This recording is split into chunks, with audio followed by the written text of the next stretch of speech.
السلام علیکم دوستوں، کیسے ہیں آپ لوگ؟ آج کی ویڈیو میں ہم لاہور کی تاریخ کے بارے میں بات کریں گے۔ ناظرین، ویڈیو میں آگے بڑھنے سے پہلے ہمارے چینل انسنی تاریخ کو لائک کریں، سبسکرائب کریں اور ویڈیو پسند آئی تو دوستوں کے ساتھ شیئر کرنا مت بھولیے۔ دوستوں، چلتے ہیں اپنی ویڈیو کی جانب۔ پاکستان کا دوسرا بڑا شہر اور صوبہ پنجاب کا دارالحکومت لاہور پوری دنیا میں ایک مشہور اور تاریخی شہر کے طور پر جانا جاتا ہے۔ دنیا بھر سے سیاح اور اس شہر کو دیکھنے کے لیے آتے ہیں، اور ایک کہاوت بہت مشہور ہے کہ جس نے لاہور نہیں دیکھا وہ پیدا ہی نہیں ہوا۔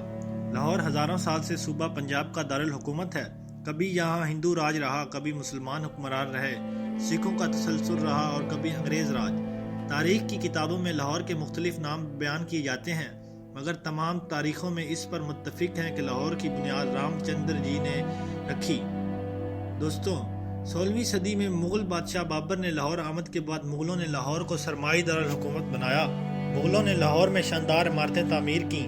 1584 سے 1558 تک لاہور نے بابر کے موسم سرما کے دارالحکومت کے طور پر ترقی کرنے کے بعد شہنشاہ اکبر عظیم اور جہانگیر نے اس کی خدمت کی۔ شہنشاہ شاہ جہاں کے دور میں شہر میں بہت سا حیرت انگیز عمارتیں اور باغاتوں کی تعمیر کا کام شروع کیا گیا۔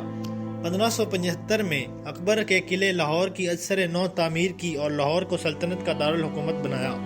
اس کے بعد شاہ جہاں اور اورنگزیب عالمگیر نے بھی اپنے ادوار میں قلعے میں توسیع اور عمارات کی تعمیر کا کام شروع کیا۔ 1641 میں شاہ جہاں نے شالیمار باغ تعمیر کروایا۔ 1673 میں اورنگزیب عالمگیر نے قلعہ لاہور کے سامنے عظیم الشان بادشاہی مسجد تعمیر کروائی۔ اس کے علاوہ مغل دور میں کئی عالی شان عمارات اور باغات لگوائے گئے۔ اندرون لاہور، جسے قدیم لاہور بھی کہا جاتا ہے، اس کی حفاظت کے لیے شہر کے گرد ایک فصیل تعمیر کی گئی جس میں 12 دروازے بنائے گئے۔ انگریزوں کے دور میں شہر اور قلعے لاہور کی حفاظت حصار کو ناکارہ بنا دیا گیا۔ دوستوں، ایک صوفی شاعر وارث شاہ نے اسی مناسبت سے کہا ہے، کھادا پیتا وائدہ باقی آمد شائدہ۔ سکھ دور، جب افغانوں نے 1799 میں دوبارہ پنجاب پر حملہ کیا تو رنجیت سنگھ نے بھرپور مقابلہ کیا۔ انہوں نے زمان خان کو لاہور اور امرتسر کے درمیان جنگ میں شکست دی اور لاہور کو سکھ سلطنت کا دارالحکومت بنا دیا۔ مغلیہ دور کے لاہور کی عالی شان عمارات 18ویں صدی اور آخر میں کھنڈرات بن گئیں۔ سکھ حکمرانوں نے لاہور کی قیمتی مغل یادگاروں کو لوٹا اور قیمتی پتھر اور سفید سنگ مرمر اتار کر سنگھ سلطنت کے مختلف علاقوں میں بھیج دیا گیا۔ اس لوٹ مار کا شکار اہم یادگاروں میں مقبرہ آصف خان، مقبرہ انارکلی اور شاہ جہاں شامل ہے۔ شالیمار باغ تمام سنگ مرمر اتار کر امرتسر میں رنجیت سنگھ کے رام باغ میں تعمیر کرنے کے لیے بھجوا دیا گیا۔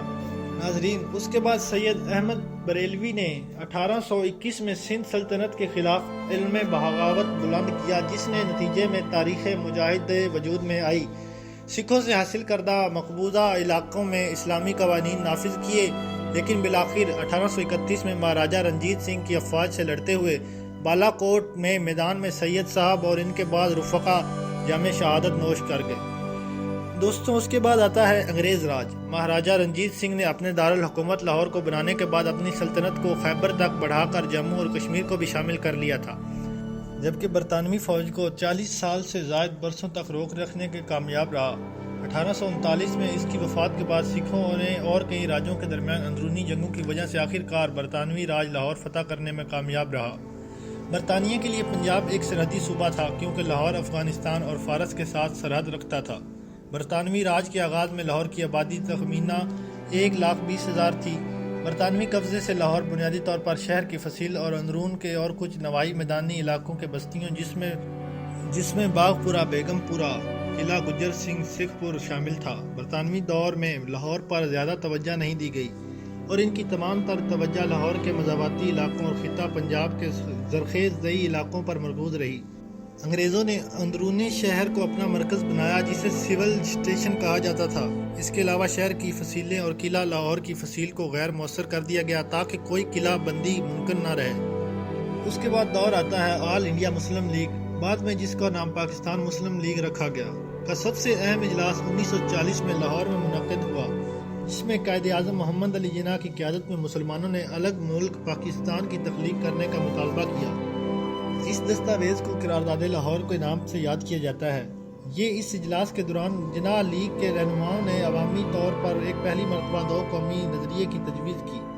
دوستوں، آج کی ویڈیو میں اتنا ہی۔ ویڈیو پسند آئے تو دوستوں کے ساتھ شیئر کریں، ہمارے چینل کو سبسکرائب کریں آپ سے ملیں گے کسی اور ویڈیو میں. اپنا خیال رکھیے گا. اللہ حافظ و ناصر.